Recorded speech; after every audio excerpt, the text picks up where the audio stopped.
Into sigma star संक्रमण, into sigma star transition. Diagram दिया हुआ इलेक्ट्रॉनिक संक्रमण, इलेक्ट्रॉनिक ट्रांजिशन का। सिग्मा, पाई, एन, पाई स्टार और सिग्मा स्टार ऊर्जा के बढ़ते क्रम में सिग्मा से ज़्यादा अधिक और सिग्मा से ज़्यादा अधिक ऊर्जा है पाई की, पाई से ज़्यादा एन की, एन से ज़्यादा पाई स्टार से अधिक सिग्मा स्टार की। Sigma to sigma star, pi to pi star और एन से सिग्मा स्टार और एन टू पाई स्टार।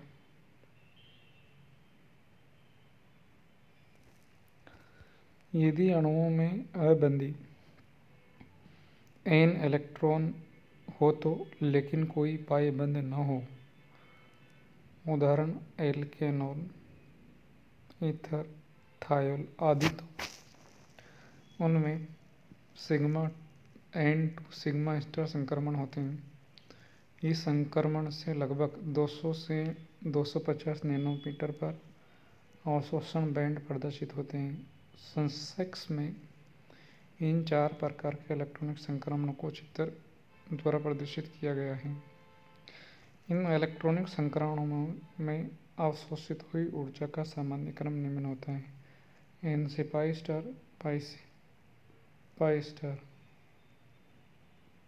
सबसे अधिक ऊर्जा है सिग्मा टू सिग्मा स्टार, उससे कम n to sigma star, pi से पाई स्टार, और सबसे कम n to pi star. N to sigma star, pi to pi star की ऊर्जा लगभग सेम, जब पाई टू पाई स्टार से अधिक एन टू सिग्मा स्टार की। संयुग्मन का प्रभाव, effect of conjugation. UV spectroscopy में संयुग्मन का प्रभाव अत्यंत महत्वपूर्ण होता है। इस स्पेक्ट्रोस्कोपी में इलेक्ट्रॉनों का संक्रमण निम्न ऊर्जा स्तर वाले अणु कक्षकों से उच्च ऊर्जा स्तर वाले अणु कक्षकों में होता है। उदाहरणतः एथिलीन के एक अणु में केवल एक पाई बंध है, अतः इसमें 2 पाई अणु कक्षक होंगे, पाई एम पाई स्टार, और इलेक्ट्रॉनों का संक्रमण पाई से पाई स्टार कक्षक में ही होता है। लेकिन यदि इसके संयुग्मन में एक और पाई बंध आ जाए 1,3-ब्यूटाडाइन, तो उसके 4 पाई अणु कक्षकों में क्रमशः 2 बंधी अणु कक्षक पाई 1 और पाई 2 तथा 2 विपरीत बंधी अणु कक्षक पाई 3 स्टार, पाई 4 स्टार। इस स्थिति में इलेक्ट्रॉनों का संक्रमण पाई 2 से पाई 3 स्टार की ओर होगा, जिनकी ऊर्जा का अंतर एथिलीन के पाई व पाई स्टार अणु कक्षकों की तुलना में कम होता है। अतः अवशोषण उच्च तरंगदैर्ध्य पर संपन्न होता है, और यदि इसके संयुग्मन में एक तीसरा द्विबंध आ जाए तो होमो, हाईएस्ट ऑक्युपाइड मॉलिक्यूलर ऑर्बिटल, उच्चतर भरे हुए अणु कक्षक, और लोमो, लोवेस्ट अनऑक्युपाइड मॉलिक्यूलर ऑर्बिटल, निम्नतर रिक्त अणु कक्षक के मध्य ऊर्जा का अंतर और कम हो जाएगा, जिससे इलेक्ट्रॉनों का संक्रमण और अधिक सुगम हो जाएगा। अतः निम्न ऊर्जा या उच्च तरंगदैर्ध्य लैम्डा मैक्सिमम पर विकिरणों का अवशोषण होगा। इसे चित्र 12 द्वारा प्रदर्शित किया जा सकता है। Ethylene CH2 double bond CH2, पाई पाई स्टार, पाई से पाई स्टार 165 नैनोमीटर पर तरंगदैर्ध्य अवशोषित होती है। 1,3-ब्यूटाडाइन,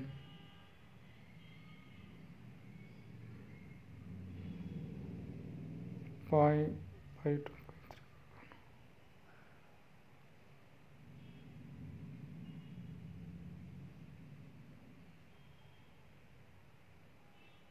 पाई 2 पाई 217 नैनोमीटर पर। होमो और लोमो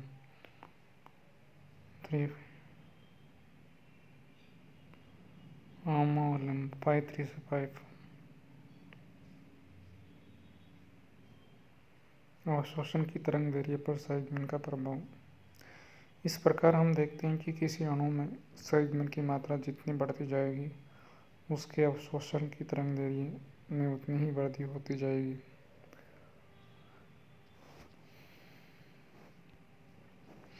क्रोमोफोर तथा ऑक्सोक्रोम की अवधारणा। Concept of chromophore and auxochrome.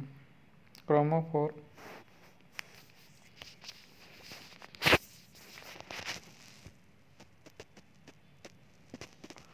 Chromophore या वर्णमूलक क्रोमोफोर्स। क्रोमोफोर ऐसे विलगित असंतृप्त समूह को कहते हैं जिनमें कम से कम एक पाई बंद हो।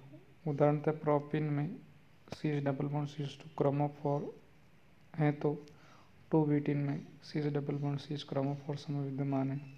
जिन यौगिकों में ऐसा क्रोमोफोरिक समूह होता है उनमें प्रकाश के दृश्य एवं परावैंगनिक क्षेत्र से ऊर्जा का अवशोषण होता है, जिससे इलेक्ट्रॉनिक पाई से पाई स्टार संक्रमण होते हैं और यौगिक के यूवी क्षेत्र में लैम्डा मैक्सिमम प्रदर्शित होते हैं। किसी क्रोमोफोरिक समूह में इलेक्ट्रॉनों के अबंधी इलेक्ट्रॉन युग्म भी हो सकते हैं। उदाहरणतः कीटोनों के C डबल बॉन्ड O समूह में एक पाई बंध के अतिरिक्त ऑक्सीजन परमाणु के पास अबंधी इलेक्ट्रॉनों के 2 युग्म भी हैं, जो प्रकाश के यूवी क्षेत्र से ऊर्जा का अवशोषण करके पाई से पाई स्टार के साथ N से पाई स्टार इलेक्ट्रॉनिक संक्रमण संपन्न करेंगे और यौगिक के यूवी स्पेक्ट्रम में 2 लैम्डा मैक्सिमम प्रदर्शित होंगे।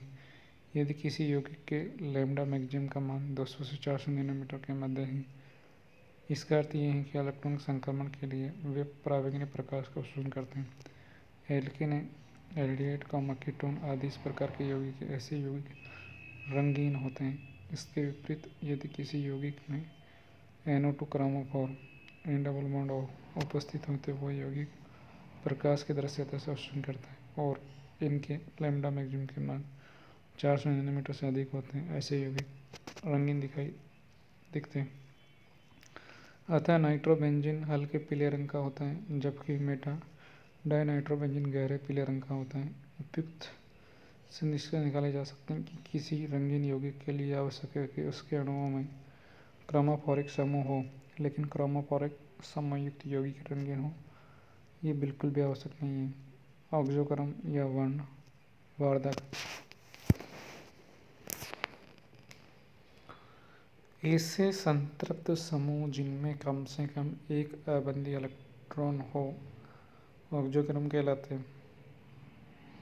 OH और NH2 NR2 आदि ऑक्सोक्रोम समूह हैं। इन समूह की उपस्थिति से किसी क्रोमोफोरिक समूह के अवशोषण की तीव्रता तरंगदैर्घ्य में परिवर्तन होता है। उदाहरणतः नाइट्रोबेंजीन हल्के पीले रंग का यौगिक होता है, लेकिन नाइट्रोफेनॉल का रंग गहरा पीला होता है। चूँकि रंगीन यौगिकों में ऐसे समूह के प्रवेश से यौगिक का रंग गहरा हो जाता है, इसलिए इन्हें वर्णवर्धक अर्थात रंग में वृद्धि करने वाला कहा जाता है। एप्सिलॉन और लैम्डा अवशोषण से इसका विस्थापन शिफ्ट्स ऑफ एब्जॉर्प्शन पीक। किसी अणु में किसी परमाणु अथवा समूह के प्रवेश से उसके यूवी स्पेक्ट्रम में लैम्डा मैक्सिमम तथा एप्सिलॉन मैक्सिमम के मान में परिवर्तन हो जाता है, अर्थात उसका अवशोषण शीर्ष विस्थापित हो जाते हैं। किसी परमाणु अथवा समूह के प्रवेश से किसी यौगिक के लैम्डा मैक्सिमम या एप्सिलॉन मैक्सिमम के मान में किस प्रकार का परिवर्तन होता है, उस हिसाब से अवशोषण शीर्ष का विस्थापन निम्न 4 प्रकारों का हो सकता है। बैथोक्रोमिक शिफ्ट या वर्णोत्कर्षी विस्थापन। बैथोक्रोमिक शिफ्ट किसी यौगिक के अवशोषण स्पेक्ट्रम में लैम्डा मैक्सिमम के मान की वृद्धि हो बैथोक्रोमिक शिफ्ट या वर्णोत्कर्षी विस्थापन कहते हैं।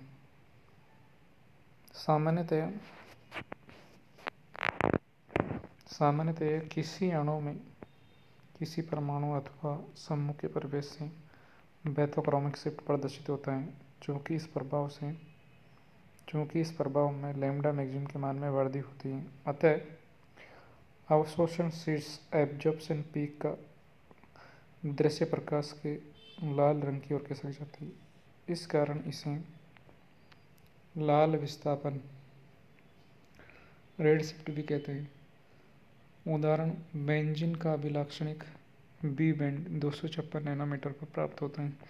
लेकिन यदि बेंजीन वलय में एक मैथिल समूह परिवेशित कराया जाए तो बने हुए टोल्यूइन का बी बैंड 261 नैनोमीटर पर खिसक जाता है। कभी कभी विलायक परिवर्तन से भी बैथोक्रोमिक शिफ्ट प्रदर्शित होता है। उदाहरण, यदि एथेनॉल में एसीटोन का यूवी स्पेक्ट्रम लिया जाए तो 272 नैनोमीटर पर लैम्डा मैक्सिमम प्राप्त होता है, जबकि विलायक हेक्सेन में ये 279 नैनोमीटर पर लैम्डा मैक्सिमम दर्शाता है।